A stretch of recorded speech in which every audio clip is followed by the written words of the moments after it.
नमस्कार, मैं सोनी ओझा और आप देख रहे हैं न्यूज प्लस 21 पर देश विदेश व राज्य की 10 प्रमुख खबरें। लांस नायक तेजा के परिवार को मिलेगा 50 लाख रुपए का मुआवजा, आंध्र प्रदेश सरकार का ऐलान। ओमिक्रॉन के आने के बाद से वैक्सीनेशन रेट में 8.5% की गिरावट।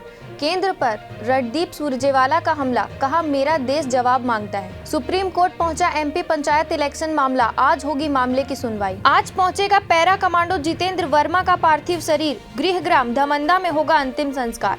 2013 रेप केस में हाईकोर्ट ने फिर खारिज की आसाराम की जमानत, ज्यादा उम्र और खराब सेहत का दिया था हवाला। किसान नेता राकेश टिकैत बोले, बॉर्डर खाली करने में लगेंगे 4-5 दिन, चुनावों में बीजेपी के विरोध पर अभी फैसला नहीं। रायपुर के कबीर नगर में सूने मकान से लाखों की चोरी, जांच में जुटी पुलिस। दिल्ली एनसीआर में 111 फैक्ट्रियां और कंस्ट्रक्शन साइट्स की गई बंद, 228 को जारी किया गया नोट। कोरोना से जंग में संजीवनी बनेगी नासल वैक्सीन, वायरस के नए वेरिएंट पर भी है कारगर।